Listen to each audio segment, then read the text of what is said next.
Welcome to the All Jammed Up podcast, presented to you by Music Never Stopped. Today is Monday, March 31st, and today's guest, we got Ethan Johnson. What are you doing, podcast for Lot? Yeah. Come be on a Lot podcast. Yeah, hell yeah, All Jammed Up. This dude's doing a podcast. If you want to be on some podcast, come give an interview. Hell yeah. All Good morning, fools. Today, welcome to the All Jammed Up podcast. It's me and my boy Ethan Johnson, you guys' guest. We went to Sons of Stars, we got drunk, and then we got high. And then we might have briefly discussed Sons of Stars. Or we might have briefly discussed Grateful Dead conspiracies. And if you guys want to hear about it, stay tuned. Hey, it's happening. Everybody stay calm. What's the Everybody procedure, stay calm. everyone? What's the procedure? Stay calm. Alrighty, folks. Here we go. A lot of you guys probably know, but for the people that don't, today we're here with Ethan Johnson. If you listen to the first Lot podcast, he was the first person that came over and started talking to me. And I saw all this shit on Instagram not too long ago about Grateful Dead conspiracies and this, that, and the other. And I was like, who wants to come on my podcast and talk about it? And Ethan was like, I would love to do it. So we have Ethan here today, and boy, oh boy, did it take some effort for us to get here. But we're here, man, and we got some, we're going to talk Grateful Dead conspiracies, but before we do that, I want to let you guys know who Ethan is a little bit. So Ethan Johnson, go ahead, tell us about yourself, man. I play music. That is my profession. That is my trade. So you do it full time? I do music full time. I Okay. really don't do anything else. It's been a while since I've had a job that isn't music. Thank God. And you don't live in Asheville, but you're here all the time, right? Yeah, I live in Silva. I went to school at WCU. I majored Okay. in jazz piano for about like, I guess it was basically 4 semesters, so 2 years. 2 years I went to school at WCU. Dropped out because I wanted to make money. Don't we all? Don't we all? Don't we all? It's not the end all be all, but it helps. It does, certainly helps, man. You think I'm doing this podcast for the joy of it? I hope one day I make money from this. Pretty nice, but it seems pretty joyful in my opinion. It does, yeah. So you're from Georgia originally, right? Yes. Okay. Gwinnett County to be specific. Mm-hmm. Like near Atlanta, so I spent a lot of time like learning how to play on the Atlanta scene before I moved up here. And what is that like compared to like an Nashville scene here? Is like, it seems, I'm still new, so I'm still learning, but it seems heavily bluegrass. Like, what's the Atlanta scene like there? No bluegrass in Atlanta. There's Okay. virtually none. There's Everett's Music Barn in Swanee, Georgia, which is about a 30, 40-ish minute, maybe less drive from like downtown Atlanta. And like a lot of people pull up there. Like I know John Maylander does that gig a bit. I think I'm pretty sure like David Greer's played at the Music Barn. Also Eddie's Attic does a lot of good bluegrass shows, and I know recently like Shadowgrass did Terminal West for the Billy After Party. But Atlanta really doesn't get too much bluegrass. I kind of like grew up on the Atlanta scene, like playing R&B and trying to learn jazz, and then I'd be like, man, it's like Tommy Rice is really cool, and I'd get like made fun of and be like, what you listening to that honky tonk music for, stuff like that. Did a lot of that translate, you think, though, the blues to the bluegrass? I think it's all the same because like Yeah. when I was learning how to play, it's especially when I went to jazz school and I really wanted to learn because I came from like the jam band world and the classical world, and I knew how to do both, but jazz kind of really helped me blend the knowledge between the two. Because jam band music was, for me at least, was such an intuitive thing. It's not like it came naturally, but it was something that I kind of had to feel. In the classical music, I just had to play note for note perfectly the way it was written. So when I came into jazz, it was like a blending of the two. But bluegrass was nice because there's songs and there's song form, and like chord progressions and melodies last a certain amount of time when you're playing them. And just like hearing tunes like, I don't know, Salt Creek, Clinch Mountain Backstep. I love New Camptown Races. That's a great thing. Who like, was it just like a kind of a natural progression for you of like jam band to bluegrass? Or like, was there a specific thing that kind of got you into bluegrass? So it's just like a real interview. My uncle, when I was really young, I remember being like 3, and my uncle had this gold tone banjo. It was like pretty cheap, but he got it at like a banjo expo or something like that. Yeah. Like that. And he had the Earl Scruggs book, and he had the banjo song book, which had tunes like Foggy Mountain, Farewell Blues, and then it had some like a Bela tune in there. It was just like, but it was all tablature rather than actual notation. So I started taking classical guitar when I was 6, but before then I started taking classical piano when I was 5 from the same teacher. And I may have, pardon me if I said this in the original podcast, and your heavy listeners. But like, all heavy listeners, all 3 of them. All 3 of them. Like, this kid already said this before, man. All my friends from back home. All the real ones. I want you to know that. Shouts out Eric Elfie. Thank you, Eric. But yeah, my uncle would put this banjo in my hand when I was really little, and I remember like some of my earliest memories going over to his house was like he'd just like sit me down in the room with the banjo and give me looks. And like I never looked at him, but I would just fool around with the banjo. And then when I started taking classical guitar lessons, I was able to see what the tab was trying to tell me. Like, oh, I just do this right here, and I understood the rhythms, and I pieced it together. And then he just gave me his banjo after that, and it was a very slow process. Like about, I guess he gave it to me when I was 7, and it was probably about another. So is that your main instrument, banjo? Because you also play keys too, right? Yeah, I studied like I took the first music lessons I took from a teacher was piano, and I was studying classical piano. And I want to talk about Bruce Hampton because I guess it was my 3rd piano teacher when I was 15 until I was 17. Johnny Knapp was really good friends with Colonel Bruce, and I wouldn't really be playing music today if it weren't for Bruce and the scene and the people that Johnny introduced me to. Because after Johnny died, like I went to his funerals.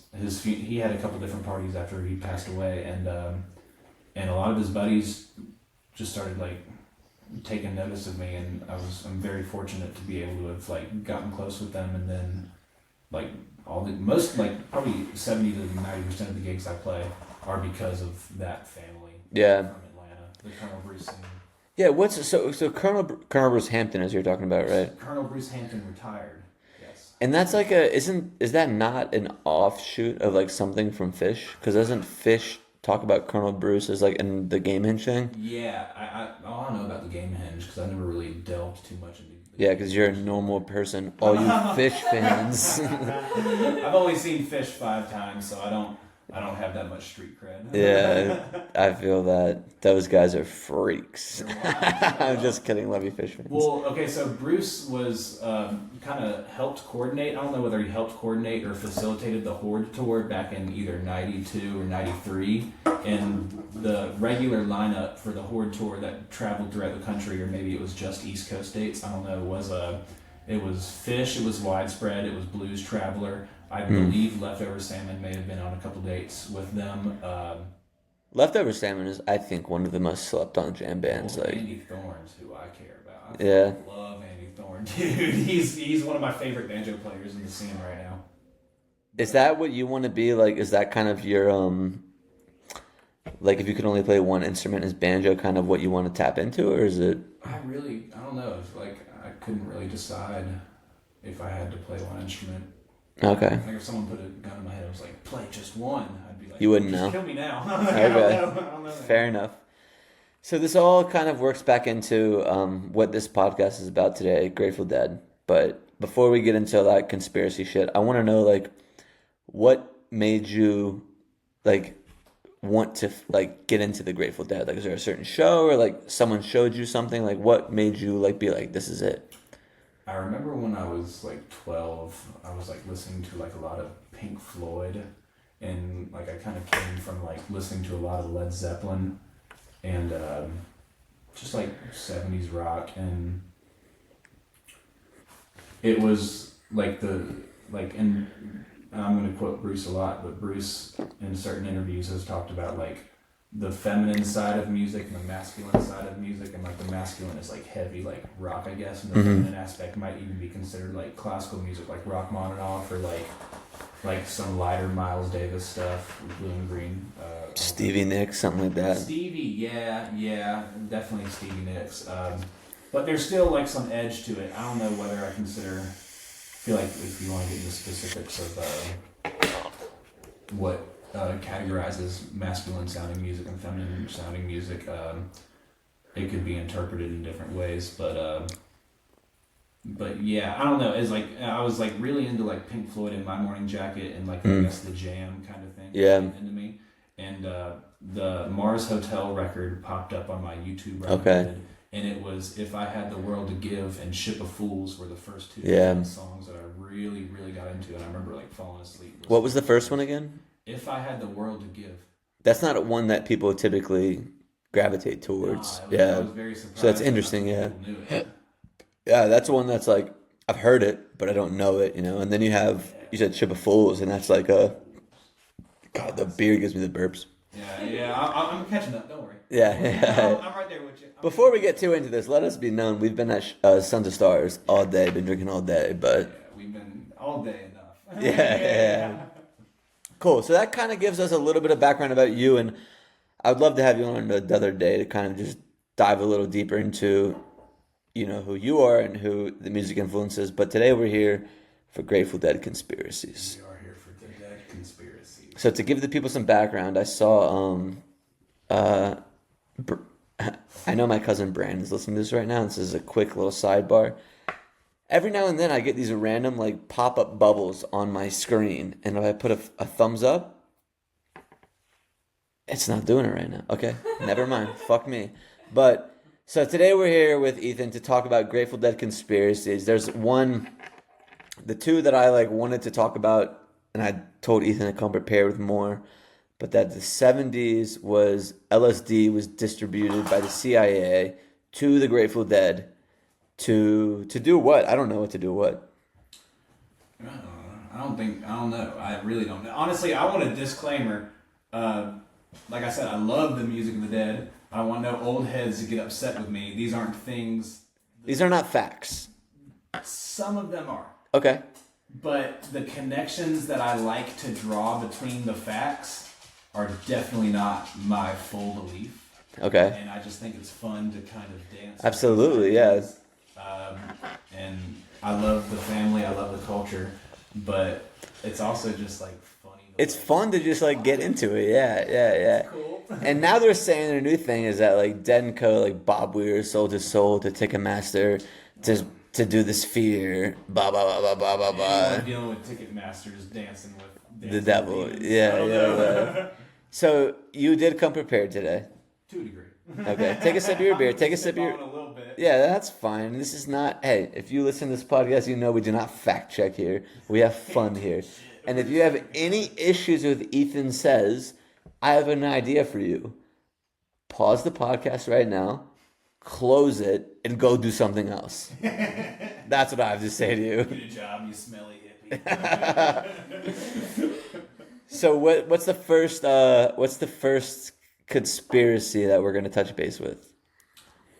Well, I guess the CIA connection is a good place to start. There are other conspiracies, and I did my best to connect names and certain operations that the CIA was running in terms of things that led up to the acid tests that got like Ken Kesey, and I believe Robert Hunter was also a regular visiting patient at the Haight-Ashbury Clinic in the, I guess it was mid-60s, because the Warlocks kind of, I guess they started 60s. Before we get too into it, can you tell people who don't know like what Haight-Ashbury is? So Haight-Ashbury is, I guess it's a town in California near San Fran, or in San Fran? I think it's a street. Yeah. Yeah. You're right. I don't know. Like I said, I'm just spitballing. We're spitballing here. This is not facts, people. We're having fun here. We're having fun. Yeah. You know what? And before anything, let's do a cheers. And let's shout out motherfucking One World Brewing West, the Citra Bomb, one of the best beers of all time. But yeah, so Haight-Ashbury, that's kind of where the Grateful Dead started, to a degree. And they were doing acid test. And tell me what you think about the acid test. I think the acid test, from what the information I gathered, I don't think the acid test truly had anything to do because a lot of people are going to be like, I assume, I don't know, but like a lot Fuck of 'em. people, yeah, fuck them, fuck y'all. No, we love y'all, just kidding. But a lot of people may get upset and be like, oh, Robert Hunter and Owsley or whoever, Kesey, weren't directly affiliated with the CIA, which I don't believe that. I believe they definitely were volunteers for the studies at the Haight-Ashbury Clinic, and it's proven that they got at LSD from that particular clinic, and then eventually Owsley learned how to make it. I don't know if, like I said, I don't think Owsley in particular was visiting the clinic, but it's... Now, who is, for the people that don't know who, I think a lot of people know who Ken Kesey is. Who is Owsley? I guess it's, his name is, I wrote this down, Augustus Owsley Stanley III is his name. That's a powerful name. Yes, it's a very strong name, and so you know he means business. I'm at the Birch too with you, but Owsley was the dude producing a lot. I think he invented the orange sunshine, I don't want to say strain, whatever it is, type of LSD, is like whatever type of recipe he had going on for it. Whatever recipe he had, Owsley was the guy who first made orange sunshine, and I've had what people have said is orange sunshine. I feel like it's just something it didn't really... When you've done that acid, do you think it's different than other experiences you've done with acid, or is it just the same? Well, I feel like LSD, no matter the quality or the strength or whatever, is going to be different because of set and setting as well. Depending on your environment? Yeah, it's like even... I agree. Like I've had the same acid like months apart from each other, and just because I'm doing them in different environments and different headspaces, it's totally different experiences. So it's such a roll of the dice whenever you're doing LSD, even if it is really good stuff. Now I've had times where I've done the same type of acid, and it's like it can be similar in a sense, but it's also, I feel like it is also very case dependent. What's happening? It's like if you're taking acid around a bunch of loved ones, like if we had dosed for sons, it probably would have been a good hang today. Obviously, I wouldn't have wanted to have done this podcast. Yeah. But it might be fun. It might be fun. It might be. Maybe we can try that one day, but we won't let the audience know if we do. Maybe my mom's watching. They'll be like, why was it quiet for 20 minutes of a 45-minute podcast? Why was there silence the whole time? They were just staring at each other. Yeah, but it's like if you do it like in an environment where we just came from versus like doing it at a party where there's like trap music playing and you don't know over trap music. You're showing your Atlanta side right now. I know, yeah. I've done my fair share of trap music listening to, but I don't think, at least from my personal opinion, trap music, rap music. Nah, there's some good rap music to listen to while you're tripping, but trap in particular, I don't believe. Yeah. So where do you think the CIA gets involved? Like, because that's the conspiracy, is that like the CIA gave. I'm gonna let you do it. The CIA gave the Grateful Dead music as you explain it, and you say why you think what's real, it's why not. So okay, I guess where I really want to start is, and I apologize because I don't know the order because I didn't do enough research. I did as much as I possibly could. But it's also maybe me making excuses. But there's a couple different operations that the CIA had. I believe Project Wormwood had something to do with LSD, and then there was also Operation Midnight Climax. Midnight Climax in particular, what they would do, and I've heard this. This is all, and you can quote this from Tom O'Neill's book Chaos. Which is about the Manson family murders, because it's a known fact that Charles Manson was getting LSD from that same Haight-Ashbury clinic. If Yeah. it wasn't the Haight-Ashbury, I don't know if they had other. No, I think you're right. I think you're right. Yeah. I may be right. I may be wrong. So I apologize if I'm wrong. But Manson was getting LSD for him and his whole like cult family from there, and it's like a known fact that, and especially the way they would conduct these experiments is they would focus on particular people who weren't particularly educated, which I find interesting because so there's Midnight Climax, there's Chaos, there's Operation Chaos, there's Wormwood, and then it all led to MK Ultra, which was happening at the same time as the acid test, but MK Ultra was more so like, Which was late, like early 70s? is probably, I think it might have been late 60s when it Late 60s, okay. Right after Threat Level Midnight. Yeah, well, it was during like Vietnam and Korean War, and especially the Cold War was where they were trying to develop a lot of these different, what essentially like with Wormwood and Midnight Climax and Chaos and MK Ultra, what the CIA was trying to experiment with was like mind control, particularly what they wanted to focus on within that context was mind control for the enemy, and like maybe like just like, I don't know, like dosing the other army and just like having them just like trip balls instead of fighting war. But then they found out that it probably had better usage on their own population so that they can control consensus. And I think a big part of, I don't know if it's directly connected, but I think the war on drugs and the Nixon administration during the early 70s was more affiliated with the war on drugs, but I feel like the demonization of drugs started more so in the early to mid 60s because of groups like the Black Panthers and the hippie counterculture, like a lot of the anti-war movement. Like the government wanted to demonize hippies and civil rights activists because, and like even women rights activists, I don't really know of any like things that had to do with women's rights and mind control at the time, but or no, not even mind control, but for the demonization of drugs was more so able to be tagged on to the hippies in the civil rights movement, because a lot of the Black Panther Party and a lot of hippies obviously smoked weed and did acid, so they wanted to be like oh, they're doing this. So if we demonize what they're doing, then we have an excuse to go in and arrest them, which is, in my opinion, is truly the whole reason why the war on drugs was started. And that's an opinion.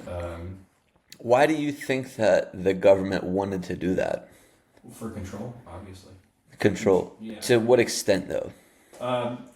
Whatever extent went against the narrative that they were trying to do, because obviously, like the military-industrial complex is the whole reason why they were fighting these wars in the first place.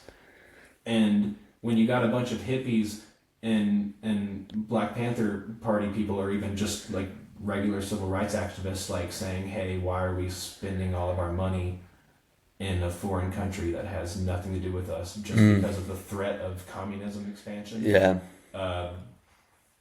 Yeah, it's like there's, I don't know, Do you think it was the fear of like, yeah, do you think it was the fear of like, it sounds corny to say out loud, like the fear of unlocking like a different part of your brain, kind of, yeah. And you think that's something the government fears, like back then and even to this day, right? really getting conspiratorial now. Yeah, that's the whole point of this, man. Yeah. Nothing is true here. We're just talking shit right now. This is a podcast. This is the most serious shit talking you've ever heard. Yeah. I do believe that like the education systems within America, I mean, like obviously there are a lot of teachers in my life that I've had through being in public school, where teachers want to teach me and my fellow students how to think as opposed to what to think. Yeah. But I feel like the general consensus for government-funded education is they want to have a population that does what they want to do. And if you're looking at it from a logistic standpoint, so like if you and I were a head upper echelon type of government official and we wanted the country to move a certain way, we'd be like, yeah, we'll just teach the population this, and then they will do this. And then obviously complications are going to come from that because like humans are so creative and so vastly widely different to where there's going to be a lot of people who are going to sense the bullshit in a system like that and want to break free from that, which I do believe at the end of the day, it's like you can connect the merry pranksters Kesey and Owsley to the CIA, but what they were doing was one of the freest things that had happened since like not Hemingway, who's that one guy? He was a transcendentalist. Lived in Boston area. Edgar Allan Poe? Not Edgar, because he was in Baltimore. It's Baltimore, I think. It's some philosopher, some American philosopher. I cannot remember. Oh yeah, let's look it up real quick. Boston philosopher. Sorry for I don't know the. if he was from Boston. It's gonna come to me. Henry David Thoreau. Yep. Henry Okay. David Thoreau. Henry David Thoreau was. He was one of the first people that was doing like get outside. He was like telling people to get outside.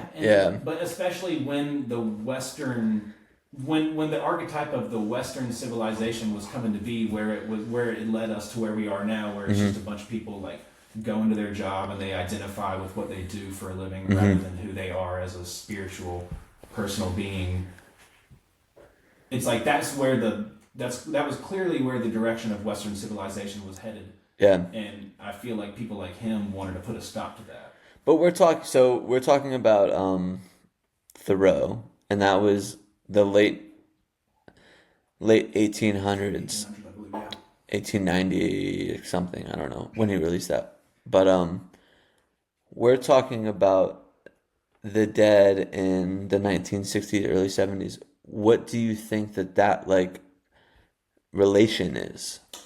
Okay, so yeah, I was. You were about to cook now after that. I was like, questioning. But I'm also very ADHD, so I'll bounce around. Yeah. Stuff like that. So yeah, all those different operations that the CIA was running were based off of. Before you get too into this, I want to ask you real quick. Why do you think the CIA wanted to do that? Just control?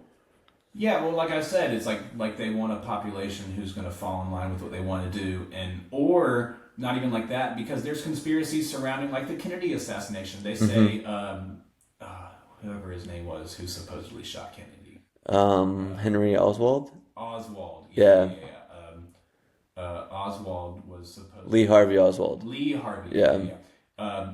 There's speculation that he was like a Manchurian candidate, which came from, I don't know if that phrase derived from MK Ultra, but it was like some type of thing where the CIA was trying to be like, okay, if we do mind control and like do whatever to this guy and dose him and get him used to, I don't know. It's like they, it was I don't know the specifics of, I don't know how they did the experiments, but they wanted to create someone who could hear a code or a phrase or be given instructions or essentially commit an act of violence or anything without their recollection or knowledge, so that it couldn't be traced back to the CIA, which like whatever that came from, and that's kind of very loosely directed to the Dead. I don't really think it really has anything to do with what was happening, but that is a byproduct of the experiments that was happening that caused the acid tests to happen because of Kesey and Hunter.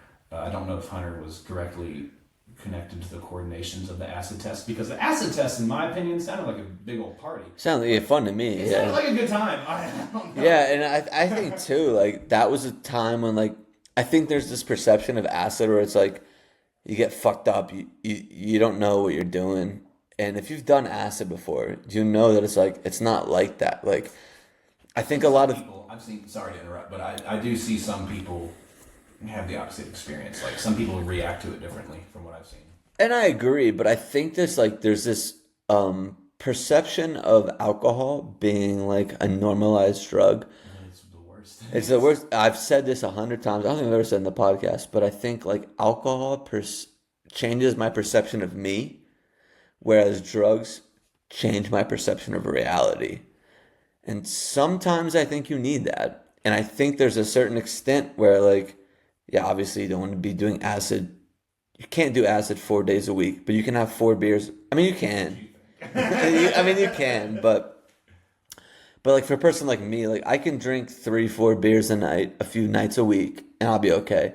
But I can't do acid 3, 4 nights a week, and I don't think I would be okay if I did that.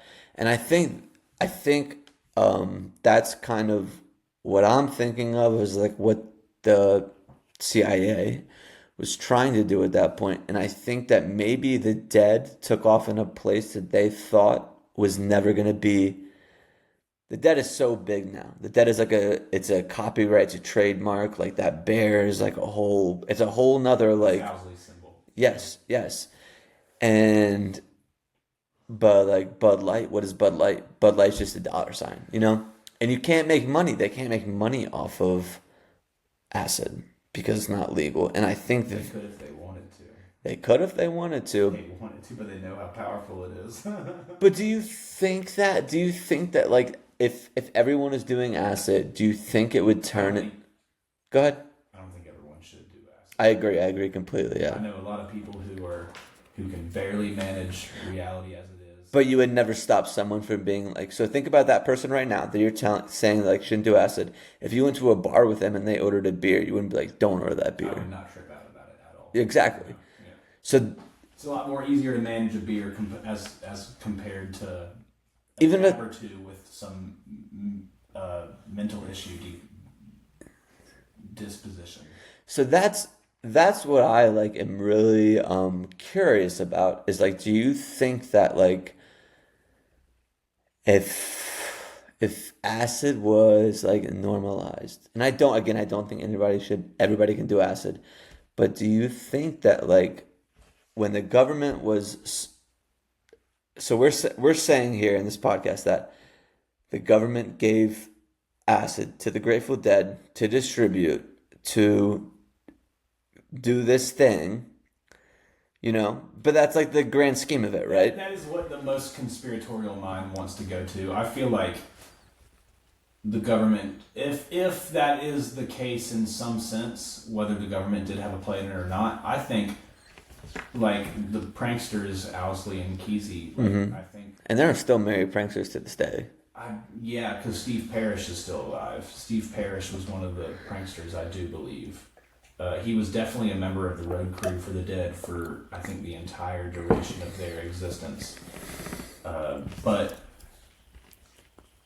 I think that the pranksters were just a very special group of individuals, and I think when there's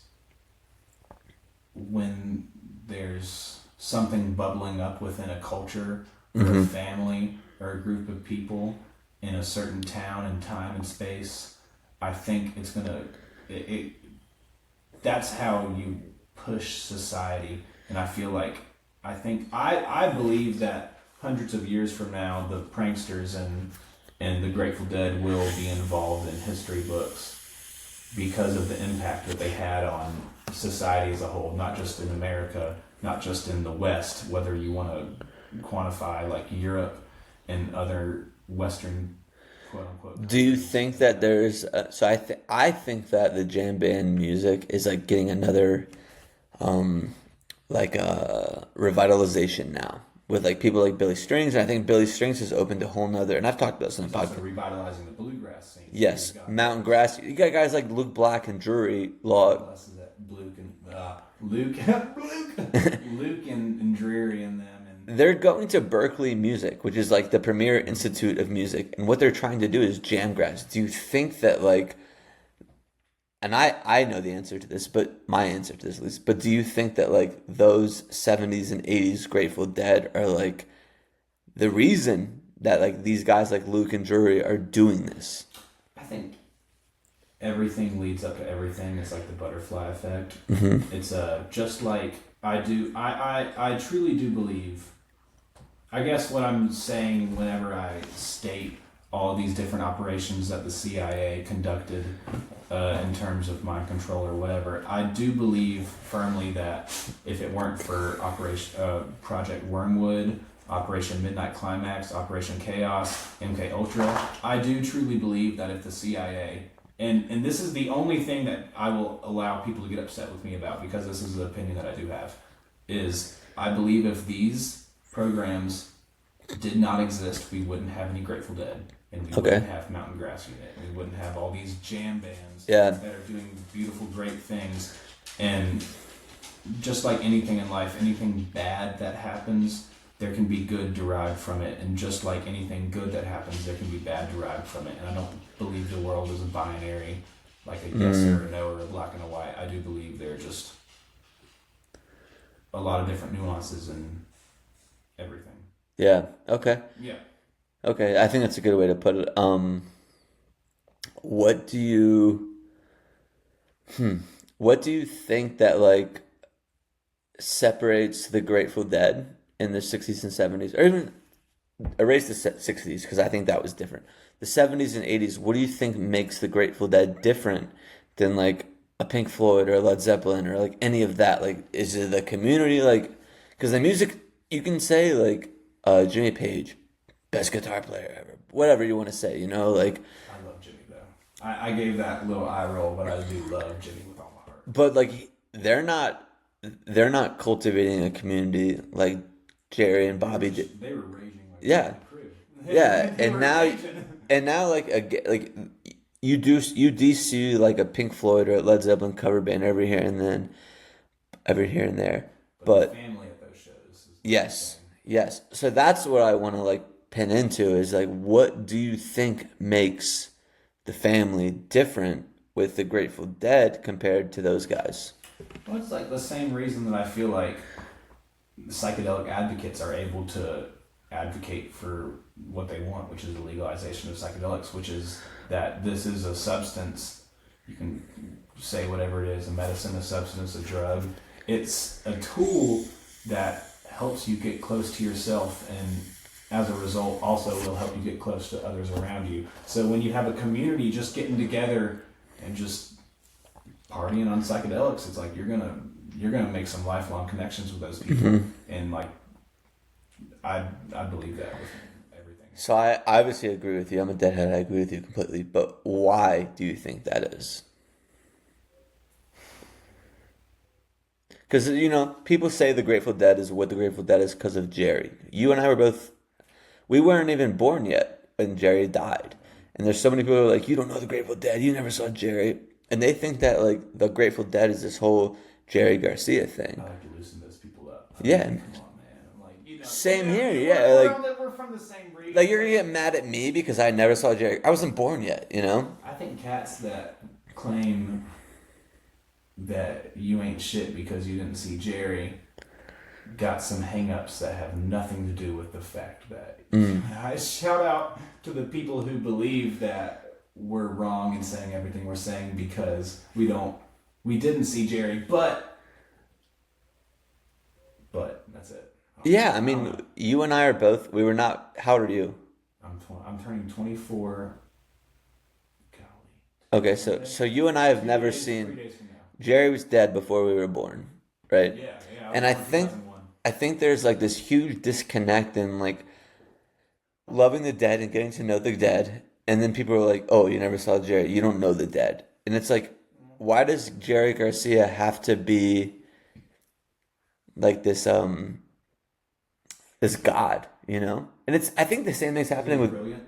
I do believe that truly, though. But I think the same thing's happening with Billy Strings. Yeah, I think there's brilliant too. I think there's people out there that are like, if you don't see Billy Strings, you don't know, blah, blah, blah, blah, blah, blah, blah. But like Billy Strings is like reinvigorating, like Larry Sparks, Doc Watson, Tony Rice. Like these people, they don't know who any of those people are. But what Billy's doing is like bringing those people back from the dead, essentially.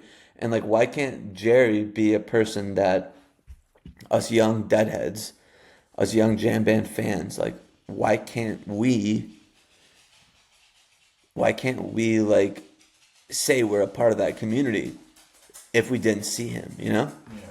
Well, I think it's the same, like, so Jerry, I feel like the same way that Billy is revitalizing two particular scenes, whether it be the jam band scene or the bluegrass scene. It's like you said, he's bringing back people like Larry Sparks, Stanley Brothers, Del McCurry. I don't even know Del was kind of later. I've seen people with Doc Watson t-shirts. People do not. Yeah, people don't know who Doc Watson was before Billy Strings. Well, I think the same way that Billy's doing that today, and some people, I don't know, it's like I wouldn't particularly agree with his opinion, but it popped up in my head. It's like John Mayer is carrying on the tradition of Jerry. He's not Jerry. He's not my favorite singer. He's not my favorite guitar player. I've heard moments where I love his guitar playing, and I've heard moments where I hear him playing Jerry. I'm like, it's like I know cats down the street like Alex Bazemore, Garrett Andrews, like shouts out Alex Bazemore, the king. Shout out Garrett and Alex. It's like a lot of the people down the road. Shouts out Isaac Haddon. Isaac Haddon's fire. Yeah. Isaac Haddon, in my opinion, I can tell he studied that Jimmy Herring. Yeah, I can tell he's got. He's a blues boy. Yeah, he's a blues boy. Well, he's a blues boy, but he's a fusion boy. It's like he understands. He's a humble dude, man. Like he He's very well versed. Yes, he doesn't like. I've interviewed him before, and like every time I tried to like hype him up, he's like, "Well, I owe this to this person." Like Isaac Haddon, man, that dude is a beast, and I admire him to a certain extent. That like I don't think he really understands. He's so young too, you know. Bro, yeah, I think he's younger than me. He's like 21. He just turned 21, I think. Dude, that's crazy, dog. He's been on the festival circuit since he was a young buck, dude, and like he's only gonna get better. That's why he sounds the way he sounds. Yeah. Because he came up in that scene. He was encumbered in all of that. What I was getting at though is the same way that all these cats are pushing a tradition that came before the Dead. It's the same thing. I feel like if podcasts existed in the 70s, it's like the way that like we're talking right now about John and Billy or whoever pushing on a tradition. It's like I feel like that could be said the same for Jerry, because Jerry was pushing on a tradition, because a lot of people don't know, a lot of deadheads don't know. It's like Olden in the Way. It's like Jerry wanted to be a bluegrass. He practiced banjo so that he could be in Bill Monroe's band. And do you know my hot take? The Grateful Dead is the best cover band of all time. Yeah. Well, dude, it wasn't not Etta James. I think it was Etta Jones got up on stage with the Dead. And she would like shouted them out in like 73, 74 and was like, "This is the best American blues band ever." And they sang like, I don't remember what they sang on that show, but it's one of the Dick's Picks records. Mm-hmm. Maybe like volume 16 or 17, something like that. But definitely from 73 or 74, Etta Jones got up on stage with them and they played some of the most heaviest blues tunes, or renditions of blues tunes that I've heard or still know to hear as compared to like other really great blues artists. But like, yeah, man, the Dead, but like the fact that the Dead could pull that off and sound the way they sounded, it's like and also break so many barriers of what people considered music, because it's like classical or like neoclassical music or avant-garde music existed before the Dead, but the Dead was the first people, in my opinion, truly to bring that to rock and roll and allow just like sound and noise, or just the soundscape and just the cooking of notes, and like six individuals just putting their hearts out and just like making a moment happen within music. I think they were the first people to do that in a rock and roll context. I use bunny ears for that, because the Dead was so many different things. They could play a ballad that could make you cry, but they could also play one of the heaviest, one of the heaviest tunes you could imagine, that like keeps you up till like 8 a.m. Do you have like a specific like era of the Dead that you like the most? I'm a keyboardist and I love Brent's. Okay. 79 until 80, 81, whatever. I guess it was spring of 80 when Brent died. 89 to 91, right? 89. Yes. 89, Yeah. Sorry. Yeah. 89. Yeah, the Brent era was one of my favorites. I do also see how like the Dead almost and I've tried to listen to a bunch of their different set lists. I feel like they kind of curated the set list in terms of like, okay, Brent knows these songs and we're gonna play these songs, because they didn't play a lot of like, I don't think they played like there's a couple tunes in the 70s that they played, and I don't know whether this was because they didn't want to teach Brent the tunes, or they didn't want to worry about Brent having learned tunes, and they were just, because like when you're a musician, it's like you're just like, even if you do have that time to rehearse, it's like, okay, we can do this. This is what we can do. This is what we want to do, but this is what we can't do because of time constraints and whatnot. So we're just going to play these tunes. And then like, especially like, not going to lie, it's like with how many drugs they were doing and how hard they were partying, I doubt they had a lot of practice time. Yeah. And it's like, and I think especially in the 70s, early 80s, and they were just like all fucking coked up, and like you think about like the Donna days, and they have Keith there too, and like they were all just banging Donna, and like I mean they were doing that. Like they were doing that. I didn't look into any of those conspiracies, so I don't know. I think that's fact. I think that's factual information. I do remember that photo of Mickey Hart eyeballing Donna, and I think it was some like I don't know. I feel like heads like to speculate, like, oh, this is happening. I think the old heads especially, like to have this idea that Jerry was like this perfect specimen. I was like, your like role model died of a heroin overdose, And diabetes. Yeah. It wasn't just the heroin, I believe. It was a lot of different things weighing on him. And it was the stress. It's like I don't know, man. It's like even though with all what he was doing, it's like you can say Jerry was like, ooh, he was just, I don't know. You could say he was just some punk, just like on drugs and stuff. But I feel like the coping with drugs and with food. Thank you. The coping with drugs and food were more so a result of the pressure that was put on him. Because like imagine like anyone, like any human being I know, just like being called God on a regular basis, like 5-6 nights a week because he plays some good guitar solos. That's what I fear. Get to your fucking head. I'd want to shoot up to not have to think about the pressure that would come from that. That's what I fear. People blame Jerry. That's what I don't think it was his fault. So. That's what I fear for Billy Strings. Like I think that like that is like it's happening way before it happened to Jerry. Like I like to believe he's got a good head on his shoulders. And if you're watching this, Billy, shout out. I love you. We love you, dude. Come on the podcast, man. Come give me a kiss. Come give me a kiss. Come on. But no, I do think that I think that just the Grateful Dead gets this like idea of like they're only a drug band. Yeah. And like some people like to think that. Even some deadheads like to think that. Yeah, and that's to me is like the thing that like kind of like I don't want to say it upsets me because like I will say that like I kind of started doing drugs and then I was like, oh, the Grateful Dead is sick, and there's a lot of overlap. Like if you make a Venn diagram, there's not too much of a displacement between it because like it kind of goes hand in hand. Like drugs, Grateful Dead, drugs, Billy Strings, and like you want to tell yourself that like a lot of people on Billy tour that I worry about. Yeah, you know who you are. I love you. I love you with all my heart. Yeah, we do. But I just think it's an interesting like lifestyle, because people are like, oh, we follow the Dead, like we follow Billy like we follow the Dead, but it was different back then because there wasn't like so much access to what you needed, I guess, if that makes sense. I feel like on the lot it was probably, I don't know, it's like I think there's way more of a camaraderie on the lot then than there is now. Do you disagree with that? In this, I want to say yes and no because I think just now because I feel like a lot of the camaraderie not only comes from like a place of like well-being and like love for your fellow lot crawler. Yeah.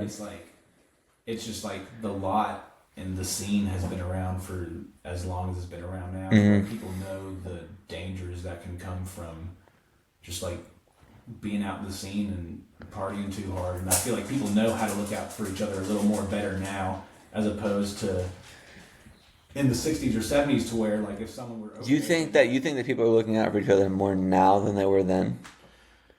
I think so, because like there was like laws that were created back in the day, however long ago it was, because... But think about the laws that there are now. Yeah, well, there are laws, but like what I'm saying is like, it's like back in the day, if your homie was overdosing maybe like 30 years ago, you wouldn't want to call an ambulance for him because you would be afraid of like the cops pulling up. and like searching y'all for drugs. But now you don't want to. But now you don't want to call your homie on an ambulance because it's going to cost you $15,000. Well, it's like you got to save a life. You got to save your. If Yeah. Like at the end of the day, it's like you need. Okay. I don't know. It's like because I remember being in high school and or in middle school, something like that, and they said there was a law that came out to where it was like if someone you know is overdosing, there is like security within the law that proves you will not be charged if you have drugs on you, which I think is one of like a really beautiful law. I think that's great. Yeah. Like if like you just like if like I don't know if you and your buddies got like some bunk powder and you're doing it, and then one person like just reacts badly to it. It's like you want to be able to call an ambulance and not face scrutiny because you want to take care of your friend. It's like, Yeah. And I'm not gonna lie. Here's my conspiracy. I think it's why Brent died. I think that is why Brent Midlander died. He died from alcohol, I thought. He died from heroin. Yeah, that's what you said. From heroin. I think it's like it's. I really don't like. You don't want to put like a stamp on him, but No, because I love Brent. I love Brent so much. Brent was truly my favorite keyboardist of the day. And I know Keith was great. A lot of moments of Keith's playing I love, and I agree with you. From you as a keyboard player, like Brent was great. But also as a singer, he just had so much power, so much soul. Yeah. Yeah, but like I do believe it's like there's some, and I'm not gonna state any specifics. But there's some weirdness around Brent's death. Can you talk about that? What you think? Sure, why not? Yeah, it's a conspiracy podcast. So all I know is this is I don't believe it's speculation. This might have been in the police report if anyone wants to look it up or try to find it. But Brent's body was really clean and really like tucked away. And like just like I think like someone tucked him in or something like that, but like it wasn't the way they found Brent was not the typical scene for an overdose victim, essentially. But it was alcohol. It's alcohol, so it's a little different than like. It was heroin. I think it was heroin. Okay. I think it was. I don't know. I don't have the answer either, but I don't have the answer either, and I really don't want to fact check it either. You can get mad at me if I'm wrong, but sorry. guess what? Fuck ya. And don't forget to subscribe and like. Yeah, let's do a quick pause real quick. Because I got to pee too. We are back and we're high. We're high. You know, things happen during set break. That was like an hour. I thought we left through there for like 5 minutes. It's been like an hour.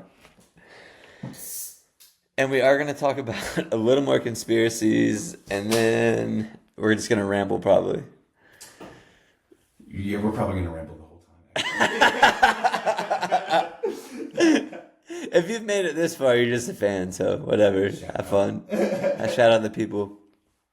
Okay, before we just start rambling, I do want to ask you about one conspiracy. I don't know if you're prepared for it, but Ticketmaster, Bob Weir's the front for Live Nation, and that's why they're playing at the Sphere all the time. I sat back during the podcast.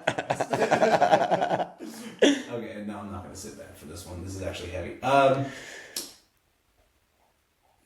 I feel like people like to attach words and symbols to things, like we had discussed before, like quote unquote, like the conspiracy of selling your soul within the music industry. And I'm not gonna lie. I don't even know if I should be saying this on air, but oh, here we go. Bruce Hampton would notoriously back in and out of bands because of the demon, and that's another quote unquote putting a word to something that has a lot of weight behind it, but just like the music industry can be a terrible place from what I've heard, and I really haven't Have you experienced that at all for yourself? I've seen glimpses of it, but Yeah. I haven't really actually had to interact with it, thank God. But he would back out just because he'd be like, ooh, because and it's like, and it spooks you, and that's kind of why he left ARU. He left ARU because of reasons like that, and it's just it can be really heavy when you've been in the industry for that long, and people want to make money off of your talent. It's a lot of I think the music industry, just like any other industry, Hollywood, whatever, can be a lot of business people trying to make a lot of money off of people who are talented. Do you think there's a solution to that? Do you think it's a what? Do you think there's a solution to that? Nah, I think that's just kind of the way of the universe. It's just like, it's just the way like nature works. It's like there's predators and there's prey. Yeah. And like sometimes like, I don't know. So what do you think? So I think our scene is like not super predator. I do no. That's why I live in Asheville. I've been in a lot of different towns, and I hate to. I don't know. Whenever you speak anything into solidification, it eventually gets back to you, preyed upon. Mm-hmm. Yeah, but like Asheville is a beautiful scene, I think, and yeah, man, it's like just like anything. What do you just think? Like anything in the world. What do you think makes I know the answer to this, but you've lived in a few different cities, you've done music in a few different cities. What do you think makes Asheville different? I feel like the fact that it's still able to be a small town, and even though there are still a lot of people moving here, and I grew up around Atlanta, and where I grew up, it was just farmland when I was born. And then when I go back home to visit my folks, it's like it's all concrete and it's all shopping centers. And I fear that for Asheville, but I feel like my bottom line hope for it is that the natural terrain kind of prohibits. Do you know what I just learned the other day? What? That in the Great Depression, Asheville was so poor they could sell their buildings, and that's why our downtown has so much like historical architecture. That's pretty cool. There's very few towns in America that still has architecture past around that was built early 1900s or before. Yeah, that shit's crazy to me. I love Asheville. It's just great. It's the best. In the soil, it's the best. Yeah. This started as a great with the conspiracy, but we just we love Asheville. Don't move here. Yeah. Well, that was a big thing that the big thing that I was concerned about when I moved here. Is I was like, what if like, you know, like you move to a place that's popping and like it's hard to fit in. And I was like, what if like they don't like accept me there or anything like that, which has been the opposite, completely the opposite. But it's a thought you have when you move to a new place. Well, that's just like a human thing. Yeah. It's like you worry about you're in a new place. You're like, oh, I'm trying to navigate this, and it's like I don't know. It's like that's just a human thing. Yeah. And it's like, but Asheville, in my opinion, is very accepting. Hello there, Mr. Kid. Like, oh, thank you. More water, let's go. Thank you. That's why she's the best. But yeah, man, it's just like, I know we're talking about Grateful Dead conspiracies, and we're nerding out about Asheville and some of the talented musicians we have here. And there's a lot to talk about. There's a lot. So much to talk about. Dude. I mean, we're not even at an hour yet. I would say we have. Dude.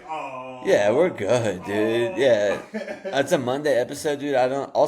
This episode, listen to my words. It's 7:47 p.m. right now. This episode's gonna be out in 10 hours. So like, if you on the clock, son? I know, dude.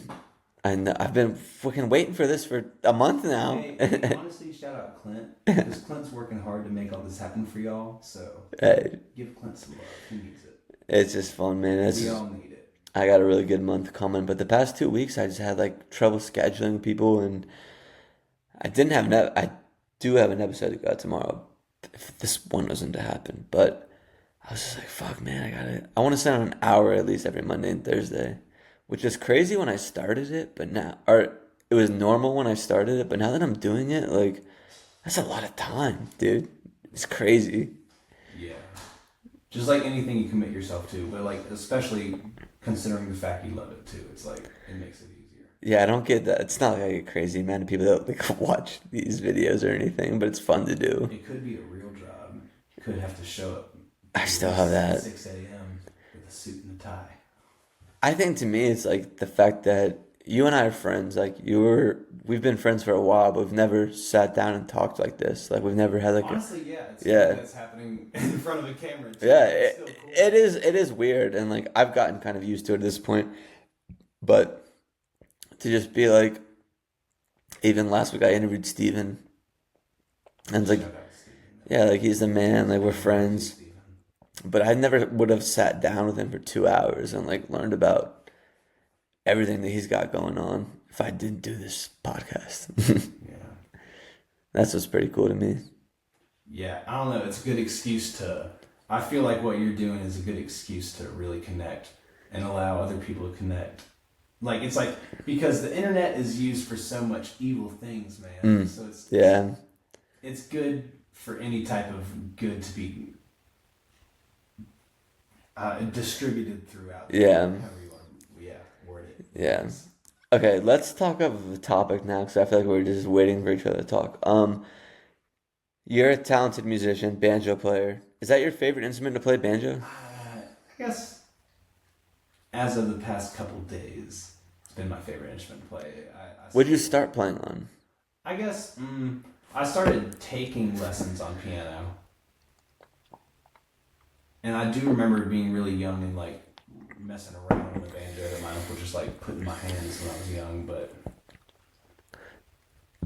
I don't know. I don't really view where I started. It's just music in general. Yeah. And I can't remember when I committed.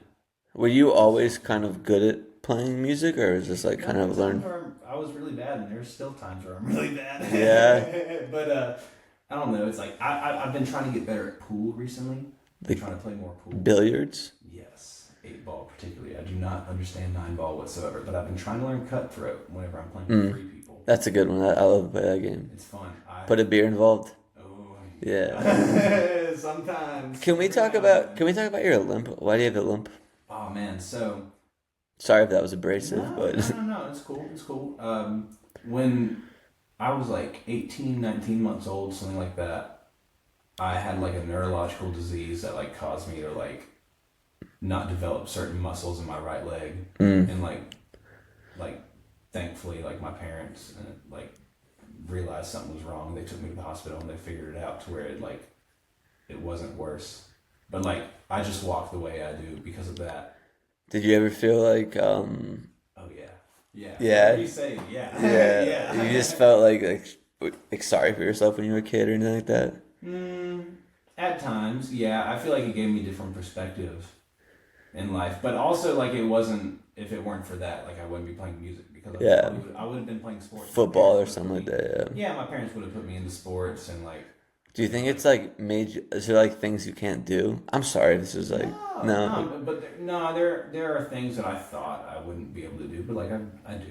Like, yeah, that's gotta feel kind of cool though too. It's cool. Yeah, I guess. I just try not to focus on it. Does it hurt you? No, thankfully I haven't experienced like direct pain from it. I could like in the future, hopefully not. I was talking about this earlier today. Like I'm surprised I don't have scoliosis because of the way I walk. That's a good point. Pretty straight, yeah. As far as I know. You probably have a pretty strong other leg, huh? Too. That's the thing, actually, is because.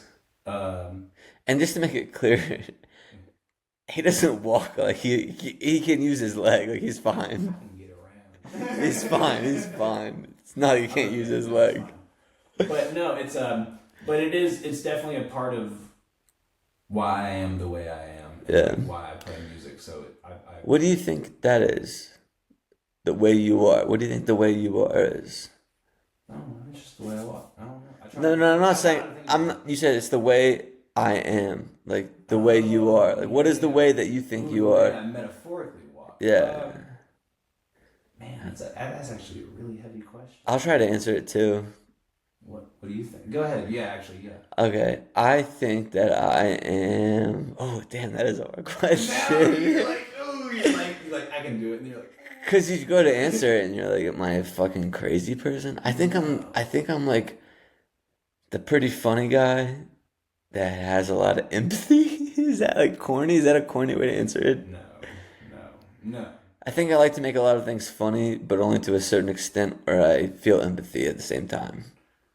Yeah, well, I feel like Elon Musk said the other day on I don't know if it was the other day or when it was, but he said on Joe Rogan's podcast, and also I hope this isn't wrong. I saw it on like Instagram.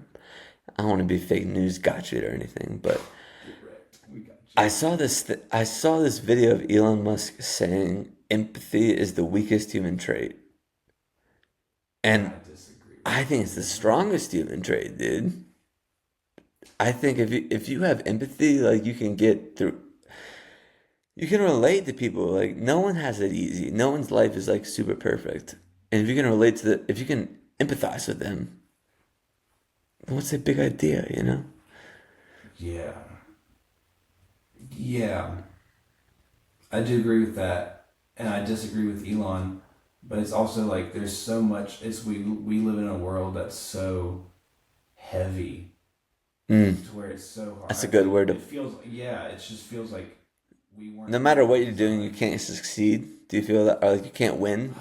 It's easy to feel that way. I feel that way a lot. Like no matter what you're doing, you can't be like. It's not successful unless you're. I don't know. I'm high. We're getting it. We're into it. It's like I feel like I make good money and like I live in a nice house and like it's like, oh, he's got it. so easy to feel guilty because of that too. Not even that. It's like I think people look at me and they're like, oh, he's got it. I'm like, I don't have anything figured out, dude. Yeah, there's rich. The word rich is a funny word in my opinion. Yeah. It's like some people, What does it mean to you? the word rich, in my opinion, is like love and family and and like community and expression. Yeah. But some people think rich is like I got that. Like a change, number, son. yeah. I got that shit in my bank account. But at the same time, don't you think that like if you have money, like it makes things easier? You know, you don't have to worry about my bills are paid, like blah blah blah. You never like feeling like that because that's what I like. That's my like biggest gripe is like not gripe, but like self argument is that like I live in a nice house, you know, blah blah blah blah, you know, and it's like you can always have enough money to feel comfortable, but to what extent does that exchange happen? I don't know. I think I have that or a lot of that. That was embarrassing. No, dude. It's like I feel like no. There's so much different complexities to life.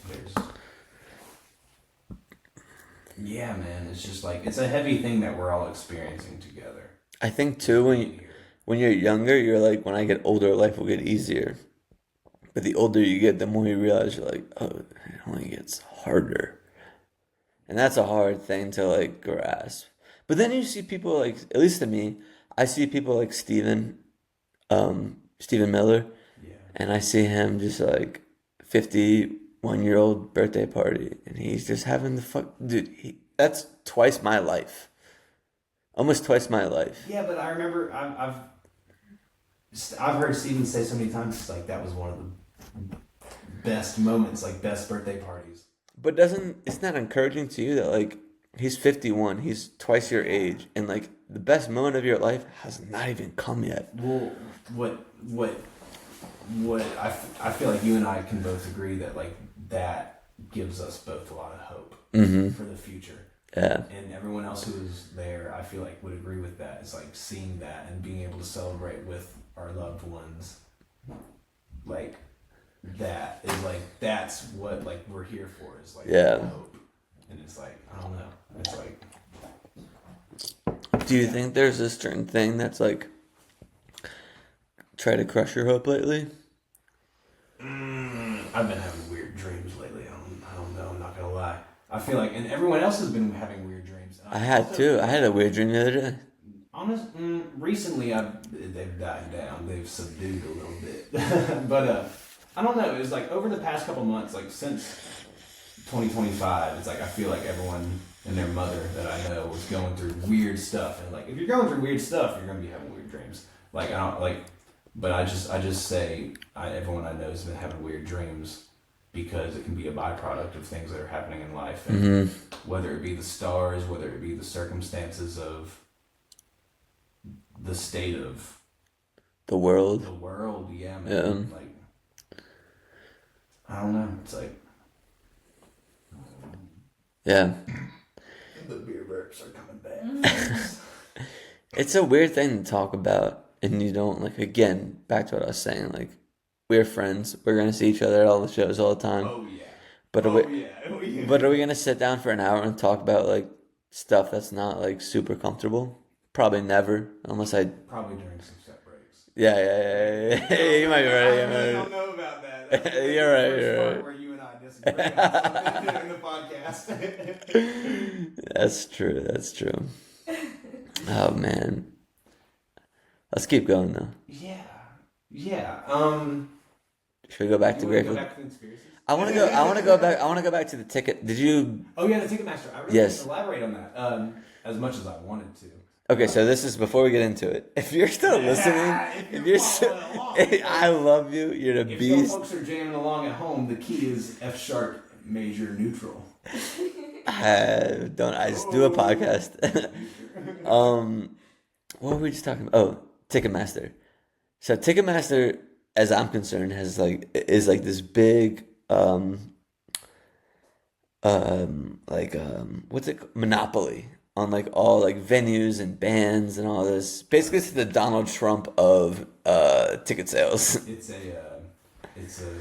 a. I thought I was going to come out with some really good phrase, but it's really gross. It's just a disgusting thing, and I feel like things that money can get too heavily involved with can become really gross, and the greed of human nature can get really involved in what started out as a dream, and like, I can just get people Do you think tickets that? for concerts easily whenever the company started, and then it just turns into this thing where like, I'm going to steal everyone's money who wants to see Taylor Swift. It's like, Do you think capitalism has turned into a different thing than it was supposed to be? Because I do. oh yeah, Yeah. oh yeah, but it's like, I have hope that it can return to the dream that it started off as, because it's like I don't want the American dream to be dead, but like at the same time, I don't want. wants it to Yeah. be, but it's like there's also a lot of people who are smarter than me who feel like, I'm not holding there's a lot of people who feel like you're gonna have to do a lot of mixing because I'm moving I'm not editing this at all. my back and forth. I'm not editing this one at all, so Good. That's good. they're getting the raw cut tonight. No, there's a lot of people who I feel like, yeah, I don't know. There's a lot of people that feel a lot of different ways about different things. But, yeah, it's the American dream is a cool thing, but there's a lot of people who, for many valid reasons, believe that it's dead and needs to be, I saw this video that Channel 5, Andrew Callahan. Yeah. Shout out, Dude. What's the fucking? Oh, dude, what's the? I can't remember the thing he came from that he got fired from or left. It was HBO. Yeah. He did it himself, and then HBO hired him, and then they wanted him to like push something, and he was like, "I'm not doing that." Andrew Callahan is the baddest dude. Dude, he's so cool. He's so cool. I just like the interview he did on Fish Lot that one time. Oh yeah, that's a good one. Like, where that one guy is like, stop smoking meth and putting holes in your brain. Yeah. No, Andrew Callahan's like my role model, dude. He's like the coolest dude ever. And there was something I was gonna say that was. Walk around with a suit and tie. And, I mean, that's basically where I got the idea for the Lot podcast. yeah. It's a little more You're being true to yourself though. So Yeah. Whatever way you're doing it is the way Yeah. it is. Yeah, man. I think this summer's got it. We're gonna do widespread Lot podcast. When is Panic playing again? Do you know? Off the top of your head? It's July 27th to 29th, and I know because I'm at my best friend's wedding, and I'm in the wedding. So shouts out Tanner. I know you're not listening, motherfucker. Congratulations, Tanner. Yeah, that's my boy. But what else should we talk about? Any more conspiracies? Oh yeah, take a mess. Yeah, no, okay, so it's so easy to get derailed. But I think we went for like 5 minutes just on something totally different. yeah, we've bouncing back and forth between it. But yeah, Ticketmaster, in my opinion, is like, it's a corporate entity that wants to make money, just like any other corporate entity. It needs to, quote unquote, make their shareholders happy, whatever the fuck. But like, What do you think is the alternative to making shareholders happy? I don't know if there is. Yeah, that's my fear, buddy. I'm not smart enough And No. I hope to God That's someone smarter that than isn't me can figure that out. that is imposter syndrome, I think. I'm not. I don't want to do that shit though. That's why I play music. But I play music because I don't want to think about that. But shit. you're But I think about that shit. you're smart enough to know that like you shouldn't be paying like you're smart enough to know that if I buy a $20 ticket, it shouldn't cost me $42. Yeah, well, that's why. That's what Ticketmaster. exists. But you still gotta buy it through Ticketmaster first. Yeah, and that's why sometimes shit on Cash or Trade costs like 70, 80, 90 bucks. The new Cash or Trade app is good though. I like the update. It's a lot more functional, especially when I'm coming up on the lot and I'm trying to navigate it. It's What a kind lot of easier to load what under. what kind of drugs do you like doing? Are you a shroom guy, acid guy? Yeah, I love mushrooms. Mushrooms are great. Acid I don't like doing in public. But I'll dabble every now and then if it's So shrooms is like your number one. Okay. Weed is my number. Weed. Weed is my number one. This is the first time I've been high on the podcast, honestly. Really? Yeah, Oh, dude, dude, I'm getting you all real and personal now. yeah, dude. I'm not that good on weed. I feel like it's very like I think like drugs like we do mushrooms together, right? It's an experience between you and I. Especially, I feel like if you and I were to take the exact same dose, I Yeah. feel like that makes it even more like we're on the same page. But when you smoke, it's like a bunch of people are smoking around you, and it's like Some people take another hit. and I want to feel like on the same level as people, unless I'm drinking. For some reason, I've always said this. I think I already maybe said this earlier today on the podcast, but alcohol, like per se, drugs. Shout out water. Shout out water. Drugs change my perception of reality, whereas alcohol changes my perception of me. You know what I'm saying? Yes. Yeah, and I feel like sometimes like I would like say things or do things that I wouldn't do if I was only drunk. But that's also kind of why we drank before the podcast, because we're talking about... It loosens you up, yeah, it loosens you up. We came on with the pre-intention of the intention, I guess, of talking about Grateful Dead conspiracies, but we also just started wrangling because we got a lot to talk about. I feel like we haven't even talked about Grateful Dead conspiracies. We barely touched on shit, but that's okay. I feel like it's been a good podcast. Yeah. I feel like, but I don't like. There was a time where I was like, the listener. I was like, I had fun. I'm gonna post it. I'm not editing this episode at all. There's 20 seconds I'm gonna edit. Other than that, I'm not nothing. If you don't like it, fuck you. If you're watching this deep into it and you get mad at that, whatever. I was gonna try to make a heart from the table, but I couldn't. Yeah. Shout out, we love you if you're watching the whole thing. You want to talk about Asheville for a little bit? Yeah. Let's talk about Asheville. So, like, I grew up in Atlanta, and I love Atlanta. And every time I go back to Atlanta, I'm like, I'm having a great time. Like the hood of Atlanta, or like the nice part of Atlanta, or I what? grew up in the suburbs of Okay. Atlanta. Alpharetta. Gwinnett County, like near Okay. Bedford Mall of Georgia. Yeah. And I'll talk about that place because it's already full of concrete and too much traffic and people, so it can't get any bigger. So I'm not worried about people moving there. Did you find like burp attack? Bless you. I grew up in like the suburbs, like the most. I didn't even know who the Grateful Dead were until I was like 19 in college. That's where you learn about the Grateful Dead. My buddy Zach and I, we played Athfest in Athens, Georgia when we were like 15 maybe. And these frat guys from Georgia Tech SAE heard us and they were like, yo, you should come play some of our frat parties. And we would play tailgates and other parties. And sorry, Mom, if you're watching this, but that's where we learned how to take a lot of bong rips and drive on 85 North. We would party there pretty hard, and it was just fun. Like, that's kind of where I got a lot of my musical experience, and we definitely weren't skilled enough to take it seriously, but everyone was also partying really hard there. We got exposed to a lot of just like... When do you think you wanted to start taking it seriously? I knew I wanted to take it serious from a really young age. I don't know.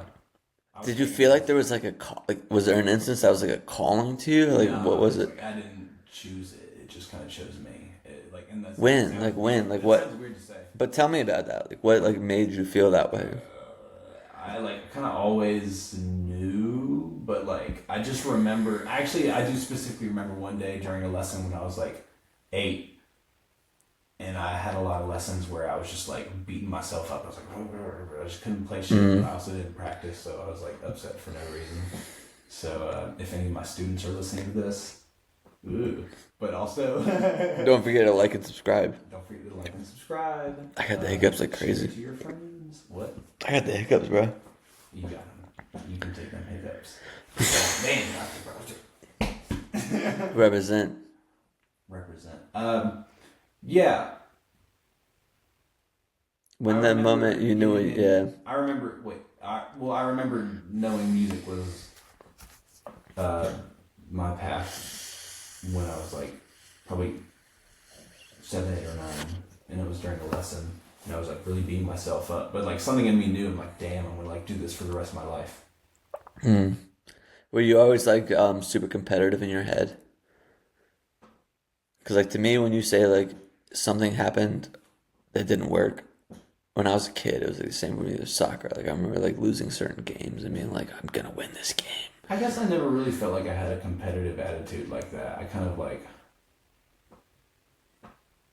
I can be if I need to, I guess, like from a personal experience, but like I've never, every time I'm doing something that sometimes people will view as competitive, like music, it always felt weird being competitive about it because like competitive, it's a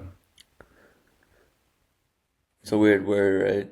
yeah. Especially in music, I feel like. Yeah, well, I don't think it mixes. I really don't think competition in music mixes. It's like there's a lot of like, even in the bluegrass world, there's fiddle competitions. There's like galax, like people will go and they'll sign up and they'll be like playing against other people, and whoever plays the coolest solo according to the judges, whoever the judges are gonna say this person wins. And there's a lot of great players out there, and I feel like when you get to a certain point and you can play whatever you want, it's like you're just gonna play what you hear. What's true. Like that's what I do love about music at the end of the day, and improvised music. And it's like I played classical music and I thought I would play classical music for the rest of my life, and I haven't really practiced any classical music in years, and I do feel kind of ashamed saying that. What kind of music do you want to like, if you were to make it, like what kind of music?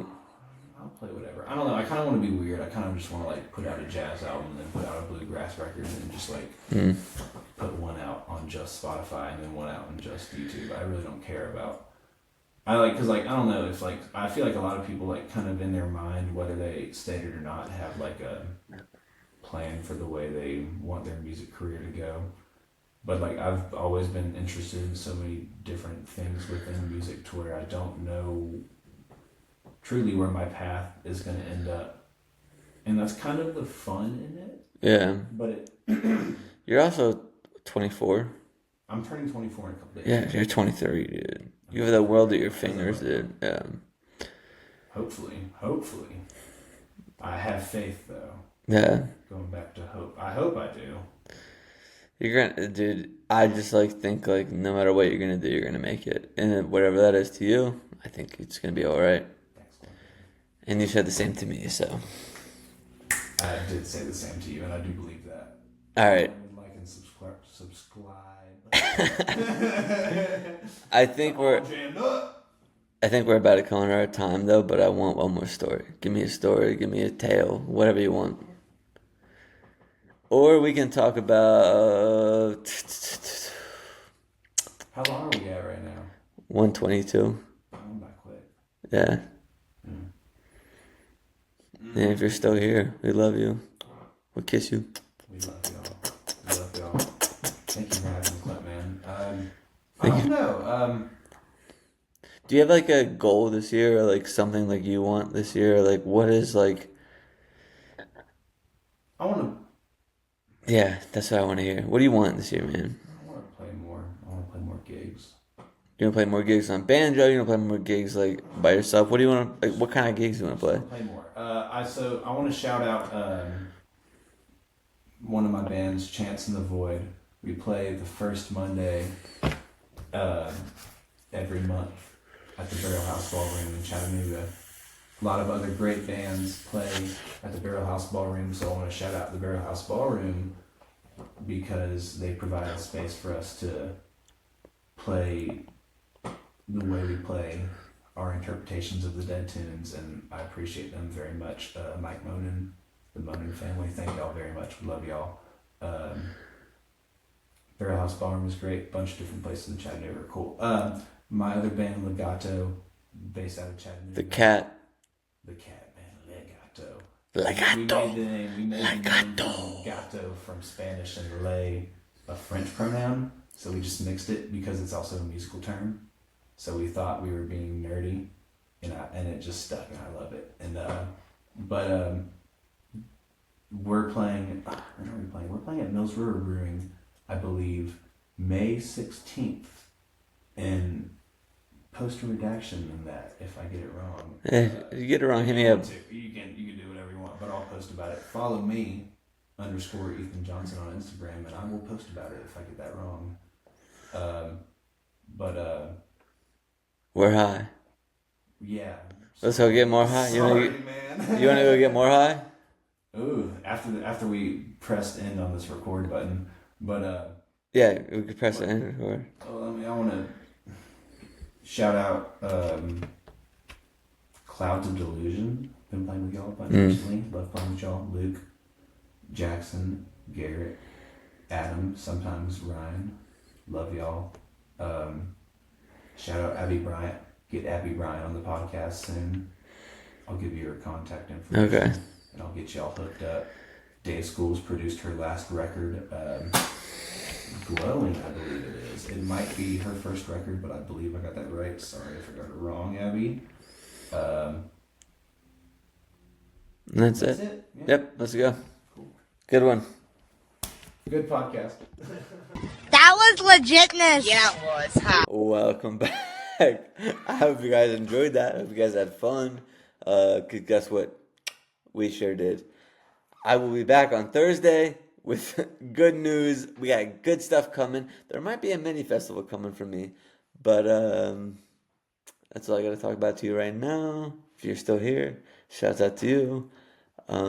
Stay tuned for Thursday. Follow the Instagram. And remember, wherever you are right now is exactly where you're supposed to be. Come along, have a drink with me. We can talk about the world and how the world it turns so slow. Day and night I found cars they drive and planes they fly. I look into the sun and the sky, you're so bright. It's you that I have found. Oh, and I know there's not much longer now. Or if the world would just slow down.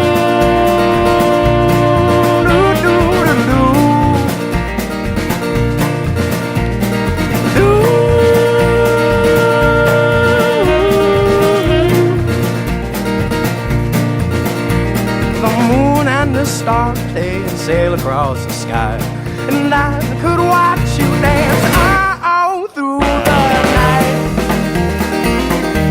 When the rhythm is right, oh, and I know the sun is rising now. Or if the world would just slow down.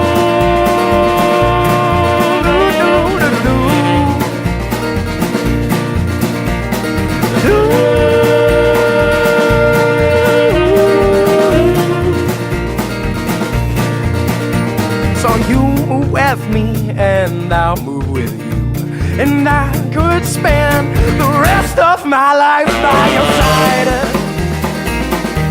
It's you that I have found.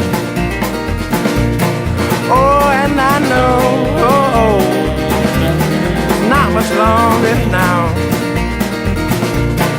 Or if the world would just slow down.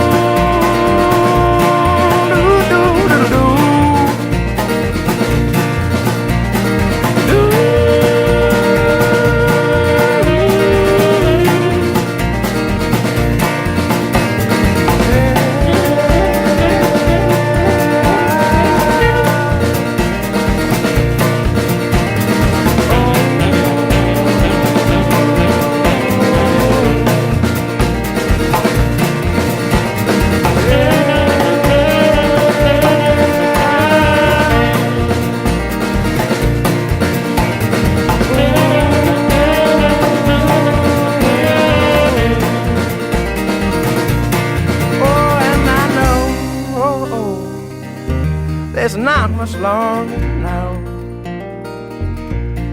Or if the world would just slow down.